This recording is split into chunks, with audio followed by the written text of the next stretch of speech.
Welcome to Wellness with John. I'm John Peters, and these are resources to help you thrive. So, in today's video, I'm going to talk about what I call other centered practice, which is ways to do things with your mind, with your body, with your activities, with your focus that can help you with being more happy and being less anxious and being more satisfied in life. So, stay tuned and I'll explain what I mean.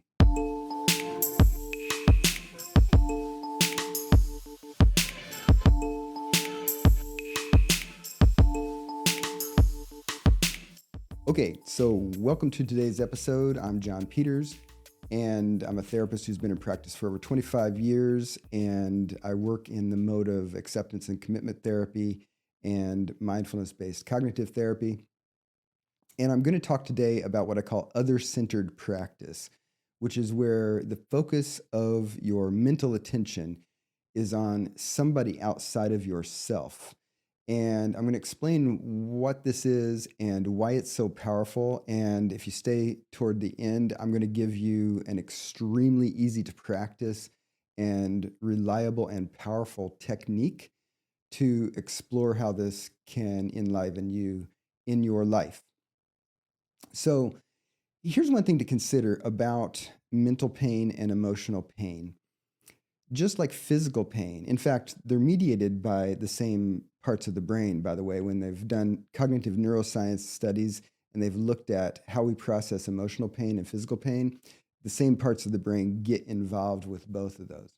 But one aspect of pain, whether we're talking about physical or emotional, is that it induces an egoism, a narcissism.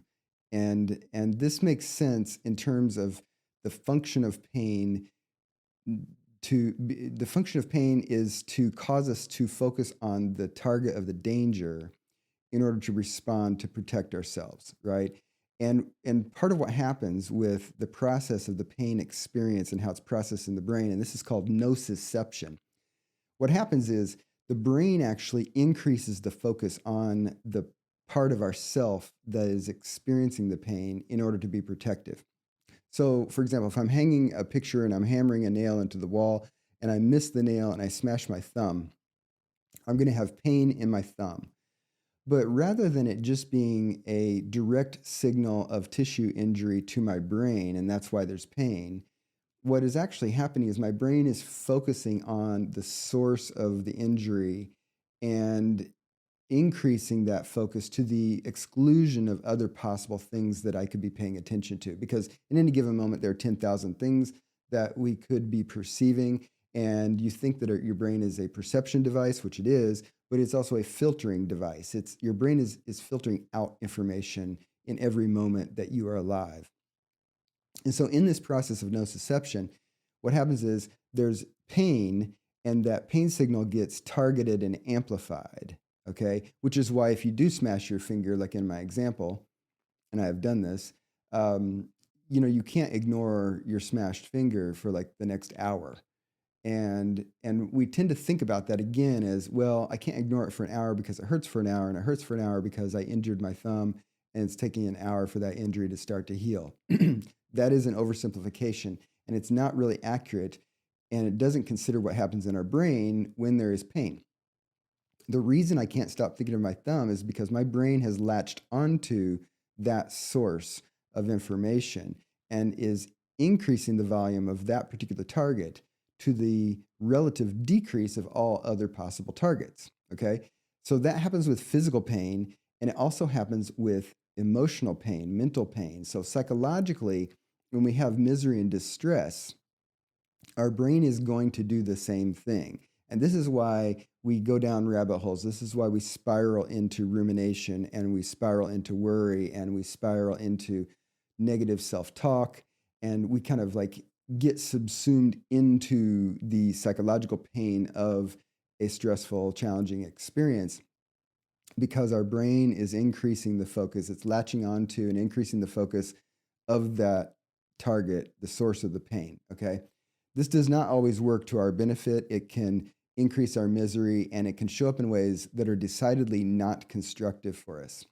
And we see this in a real frank way when we in the mental health field are talking to someone who's going through a challenging event, a challenging time of life, if they're having frank anxiety, if they're having trouble coping, if they're having depression or some sort of mood dysregulation that's because of the stressful events, part of what we see is that it induces an egoism, a narcissism, okay? Because basically the pain is saying the target of this pain is myself, and so I'm going to increase the volume of the self to the exclusion of other possible things that could be perceived and responded to, right? And you might have seen this in a friend or a colleague or someone you knew described as an energy vampire or an energy suck. And sometimes that happens because the person has this chronic syndrome of poor coping or depression or something, and it has induced this kind of situational but durable narcissism that means that when you interact with the person, you feel depleted at the end of it. They've sucked your energy into them. And if you look at it from their standpoint, they're an energy suck for themselves because their perception is sucking energy in, and it's not a reciprocal kind of interaction constructively with the world. That inner pain is kind of an implosion into the self, right? And when I use the word narcissism here, by the way, I am not referring to the wildly popular discussions that have been going on for the last many years about I'm in a relationship with a narcissist. There's just too much lay diagnosis going on out there, and people happy to quickly diagnose themselves and others as narcissists. I want to set all of that aside and say that when we in mental health use the word narcissism, we're not necessarily always referring to narcissistic personality disorder, right? Someone who has a deficit in empathy and this extreme clinically significant selfishness. And I'm not even talking about kind of situational relationship narcissism, like I'm in a relationship with someone who's just too selfish and they don't pay enough attention to me, and therefore I'm going to label them a narcissist. I'm talking about common, more garden variety of narcissism that happens to all of us. It happens to me, it happens to you, it happens to everybody on the planet. It always has. And it happens because of that brain function that I described just a minute ago. Because what our brain wants to do is say, what's most salient? What's most important? What do I need to pay attention to here in order to understand have situational awareness of the danger or the injury and to be able to respond in a way that we can survive, right? So there is a natural kind of focus on the self, which in any given moment, this is not necessarily a big problem. But the reason I'm bringing this up is that when someone has durable, lasting anxiety symptoms, stress symptoms, depression symptoms, mood dysregulation, trouble coping, what we have is we have this effect of egoism, narcissism that is going to be maintained and maybe reinforced, and it's an implosion into the self. And it's sometimes hard to see from the first person perspective because we just feel in pain and we get fused with the experience. And by the way, if you want to look at a discussion of what fused versus defused means, I'll put a link up here to an episode I did in a series on acceptance and commitment therapy where I talked about diffusion. But we get fused with an experience and we don't see it as we're not self-conscious about I'm being selfish or egoistic or narcissistic in this moment. It's just I'm in pain. This sucks, okay? But when this goes on, this can diminish relationships. It can diminish the quality of social support. It can diminish effective coping, and therefore it can exacerbate anxiety symptoms and exacerbate depressive symptoms, okay? It can diminish life satisfaction and reduce the opportunities for happiness. So I'm not saying that the antidote to this is find that brain function and find out how to turn it off, because you can't really turn it fully off. And I'm not saying that you or I or any of us are bad or failing when this type of egoism and narcissism happens, because what I am saying is it's natural and it's going to happen. It happens to all of us many, many times in our life. However, I do think that there is value in exploring ways to counterbalance that effect of the inherent egoism and narcissism that gets induced when we are experiencing psychological pain. And I also think this is just good for us in general in our life to be more effective in life and to be more satisfied and happy and to thrive. And what I mean by this in terms of what we're going to do to counterbalance it is when people engage in things that can overcome that narcissism, that egoism, you can mitigate the worst parts of it, like descending into an implosion into depression. But you can also, it can be buffering, it can be preventative, and if not curative, of mood dysregulation and anxiety and depression and things like that, right? Because if it really implodes, it becomes its own dangerous animal, right? They did a study one time, and what they did was they did a content analysis of suicide notes of people who had completed suicides. And part of what they looked at was the type of language in the notes. So when people decided, I'm going to write a note, this is my final note, and I'm going to kill myself, part of what they found in the study was that the language in the notes was extremely egoistic, extremely narcissistic, right? Now, this is not to say that depression is only caused by narcissism or that suicide is only caused by narcissism, but this narcissism implosion is understood as a factor in that spiral into feeling desperate, out of control, and so miserable that people harm themselves, right? And so the content analysis of these notes found that if you look at the language of what people are writing in those suicide notes, is that, you know, I suck, I am bad, the world is bad, and it's all this extremely egoistic kind of miserable narrative, right? So that's an example of kind of how it becomes clinically dangerous for a lot of people, and unfortunately, it's a pervasive issue.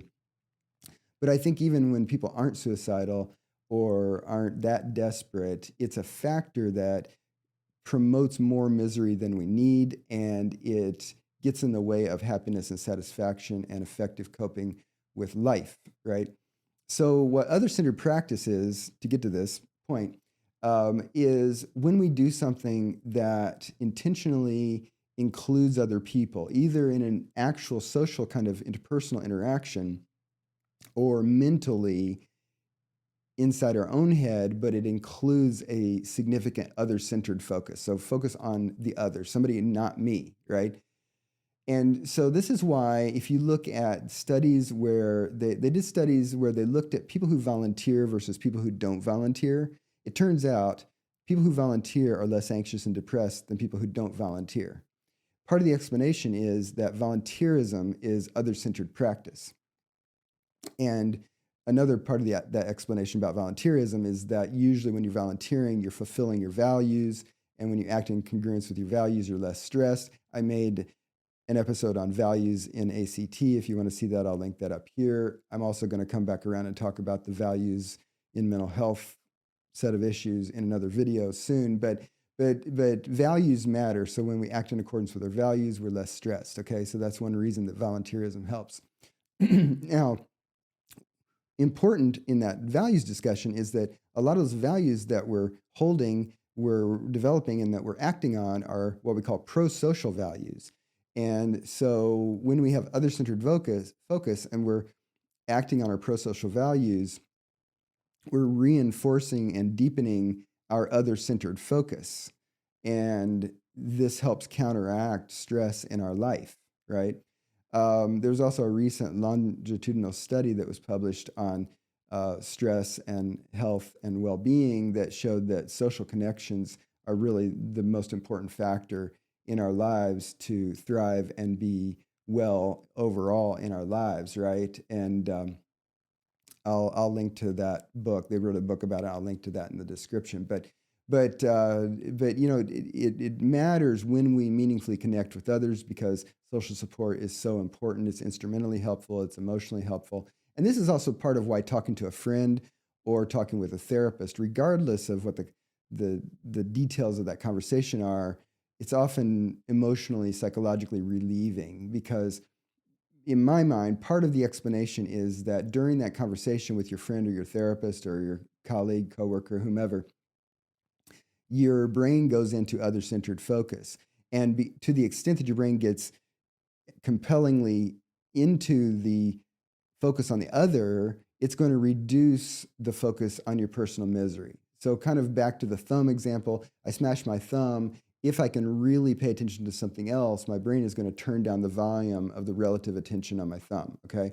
So in a conversation with someone else, you're doing other-centered practice because you are meaningfully engaging in an interpersonal interaction where your brain is sufficiently paying attention to the other person and what's going on in the interaction, and it temporarily at least turns down the focus on your inner pain, okay?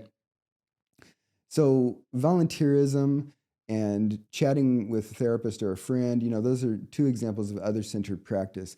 But basically, anything that we can do that is neutral to positive in tone, that includes another person, is going to be at least temporarily relieving of our stress and our psychological pain, but it might even be curative and preventative in the best of all worlds if the way that we are engaging has some sort of deeper satisfaction or meaning. And again, which is why volunteerism is more rewarding than just watching a person walk by on the street, although that might work too, okay?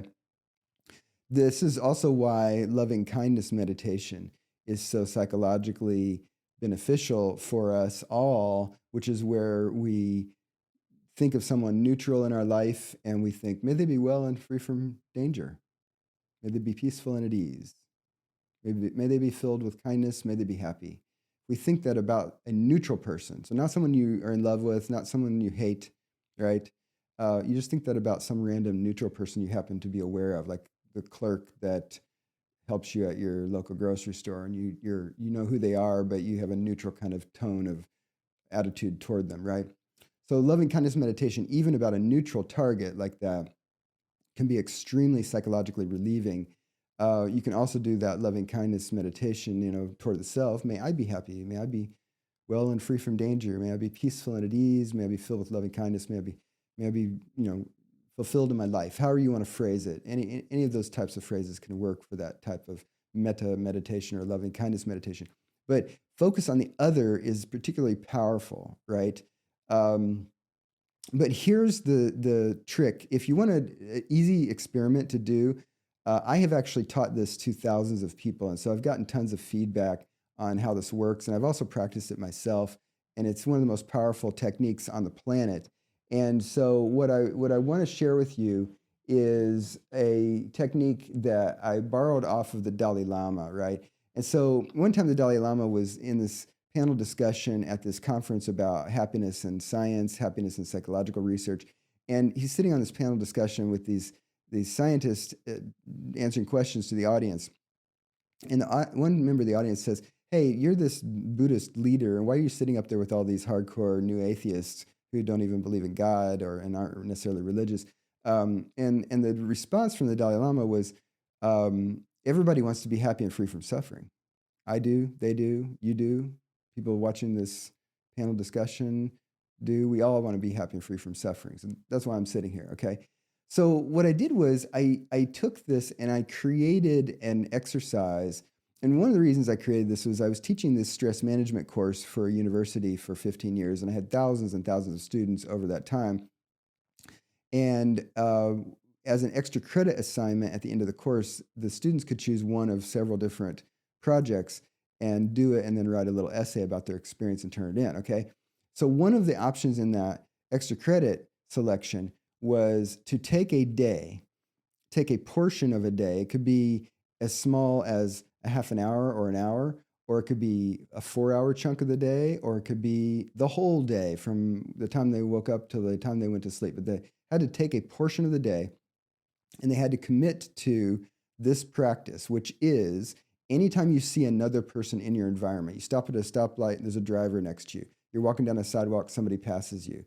You're sitting on a park bench and people are walking by. Doesn't matter. Anytime your mental attention comes to rest on another person, regardless of whatever else is going on in your head, regardless of whatever judgments you might have about that person, positive or negative or neutral, what you're going to do is you insert into your inner dialogue about that person, hey, that person wants to be happy. They want to be free from suffering. You just make that statement, which again, I agree with the Dalai Lama, it's uncontroversial, so it's an easy thing to say about pretty much anybody, even if you do have positive or negative feelings and attitudes toward them, right? So what I have found is that when people do even a few minutes of that, they come back and reliably report that their own psychological misery is eased significantly. It's an unambiguous lowering of psychological distress.